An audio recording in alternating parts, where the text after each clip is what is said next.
Ladies and gentlemen, welcome to the Arirang-KF Global Media Forum's third panel session. Well, the topic of this session is development and global media. And I'm honored to introduce to you today's panel moderator, Dr. Hyup SHIN, professor at the Graduate School of Pan-Pacific International Studies of Kyung University. As a noted expert in international political economy and contemporary European studies, Dr. SHIN is also currently serving as president of Korea Association of International Development and Cooperation, while vigorously producing academic publications and engaging himself in the media and NGO activities. As the moderator of offering In Focus, Arirang TV's weekly program dealing with various current issues, as a registered director for BOM, an international NGO, and as a member of advisory committee for Korea-EU FTA at the Ministry of Foreign Affairs and Trade, Korea. So from now on, the microphone will be handed to Dr. SHIN. So would you please join me in welcoming him with a warm round of applause? Thank you. Well, thank you very much. And then good afternoon, and distinguished guests and ladies and gentlemen. First of all, personally, I think it's a great honor, but also the privilege for me to take the moderatorship today. This is the session 3, and the title of this session is Development and the Global Media. With this title, we will discuss about this issue for the 80 minutes. So mainly we will have about 60 minutes with today's panelists, and then I will use about 20 minutes for the floor. If you have any questions, please do prepare and to raise a question at the end of today's discussion. Well, before starting today's discussion, I will have the honor to introduce today's panelists. From the gentleman next to me, he is the Mr. Balazs, who is Deputy Director-General at the Duna TV. He has been in the financial sector before joining to the global business, mass media business. He has been the National Savings and Commercial Banks, and he was also the managing director at the Budapest Bank for several years. Now, he is Deputy Director-General of the Juan television, as I introduced. So let me introduce the Mr. Balazs. Thank you. And next to him, the Professor Kim Eun-mi at Ewha Women's University. You may know her very well because she is one of the well-known experts about the development studies in Korea. She has been in the academics for a long time. Before she joined to the Ewha Women's University, she was also taught at the universities in USA. So let me also introduce the Professor Kim Eun-mi. And next to her, Mr. Juan GONZALEZ, who is the Director-General at RTV. RTV stands for Radio Television de Veracruz. Actually, the company is among one of the largest mass media in Mexico, and he has been in this company since December 2010. Let us welcome him with a big applause.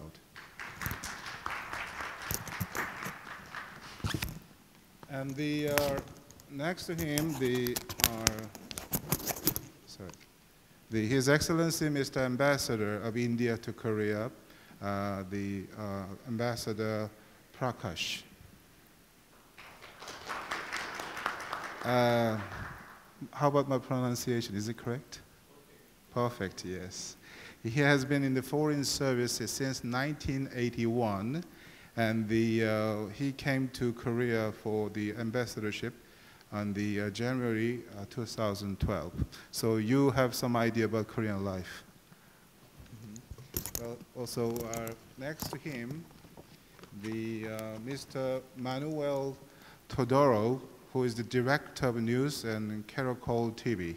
And he has been in the journalism for a long time. Particularly, he has won 12 international journalism awards, including 2 Emmys, AP, Media, and all of the Colombia's National Journalism Awards.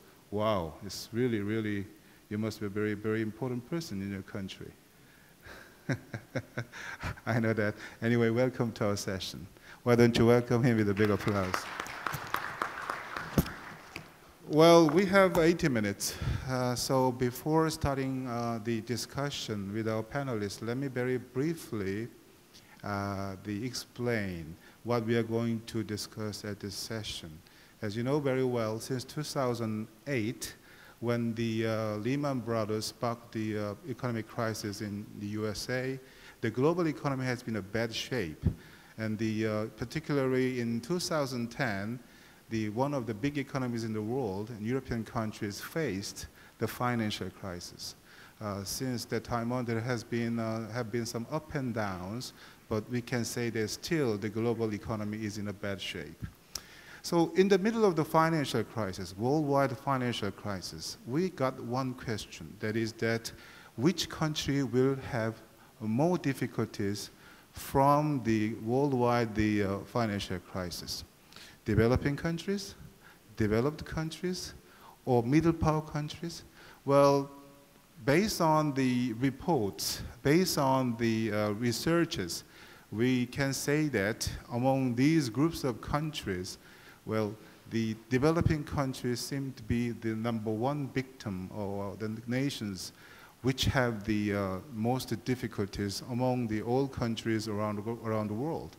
So next question we have to think about is that how we can narrow the divide between the developing countries and developed countries. What I mean is that because of the financial crisis, the disparity between developed and developing countries has been widened. So we have to narrow the divide, the gap between the two groups of countries, nations, in order to stabilize global economy. Stabilization of the global economy can be the stepping stone for the recovery of the global economy and the common prosperity. So in these points, to do this, we have to think about how we can narrow the gap between the nations. Certainly, we found it out that the global media should play a very important role. So we will discuss about this point very intensively at this session 3. So let's start. Are you ready? Yes. Are you ready? Hello. Yes. Well, I would like to ask the Mr. Balazs. Would you please start? I mean, yes. Yes. Try to make a short presentation about the development and global media, and let's start it. If it's yes, it's working. So about the television viewing habits and audiences in general.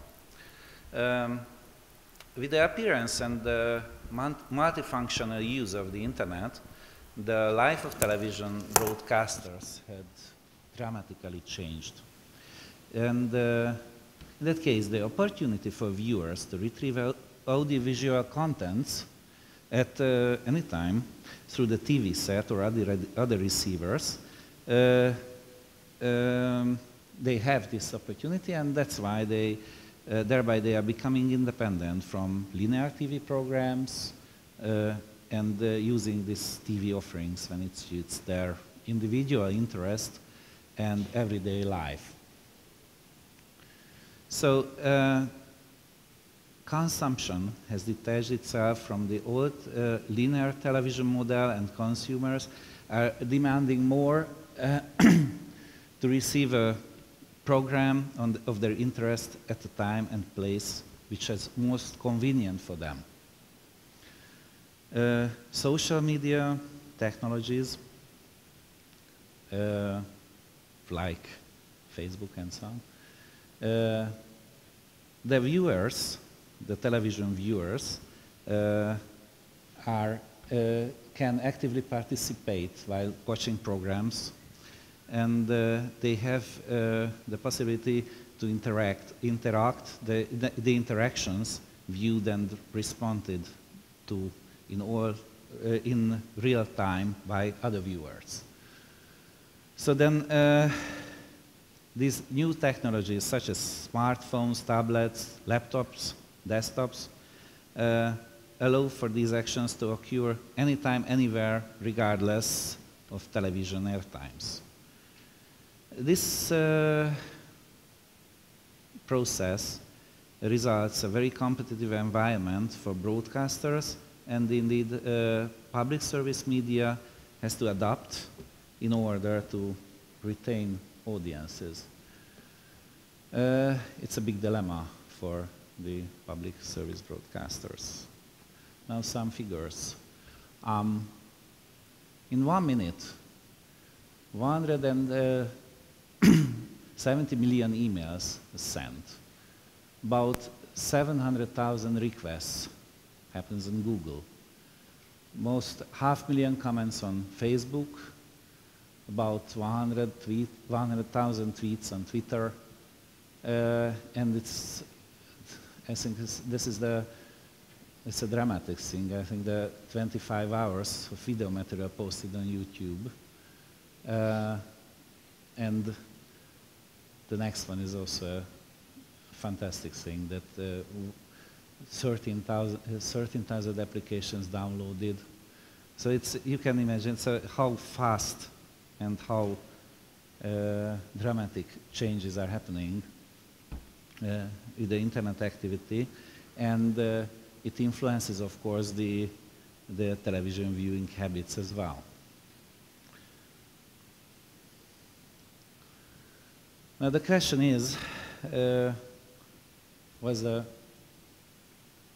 we have to answer for these problems or for these things.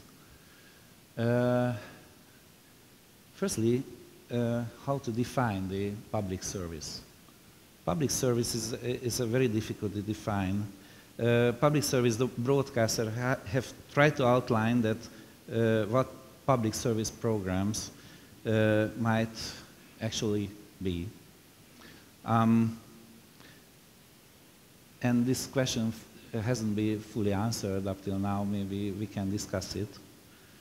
However, as we mentioned before, another target has come up with the appearance of this nonlinear television models and the social media. It seems that for public service broadcasters, it's obligatory to use these tools and these technologies that have evolved, these video-on-demand services and these tools of social media, like Twitter, Facebook, YouTube, Dailymotion. The users, 50% of the users are below 25 years. So then it means we have to take the chance to reach them via these social media services. In Hungary, but also in most parts of Europe, it causes, we are scratching our heads, because we are not only required to work with these new technologies. The real question is that how to bring together audiences of age difference and perspective differences by offering them public service content, which is mainly consumed by +40 audiences, and at the same time to present them with the possibility of using these social media services. So actually it's our answer. We try to answer it. So we have some social media services as well, Duna television in Hungary. We have Facebook profile, of course, for Duna, and we have two channels actually, the Duna World and the Duna television. and programs of cultural interest. Also, we have an iPhone application which is available for Duna Television, and Android application also. Looks like this one. Yes. Well,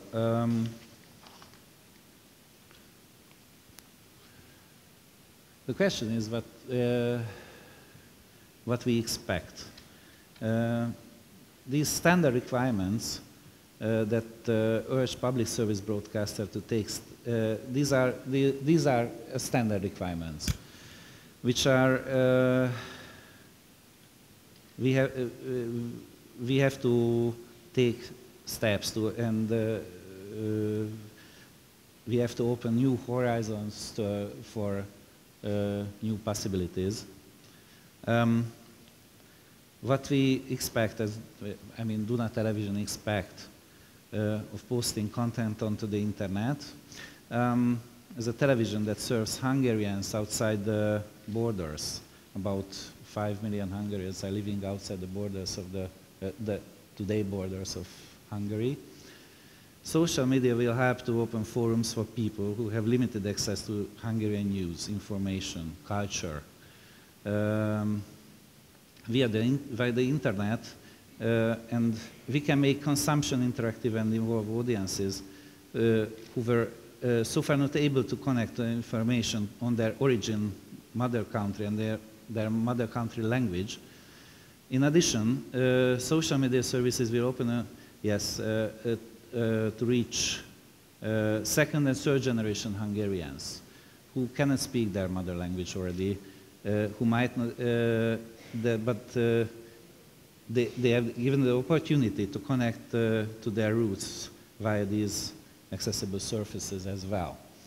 So you have to know that these two channels, Duna World and Duna, is a bit different. So we it's also satellite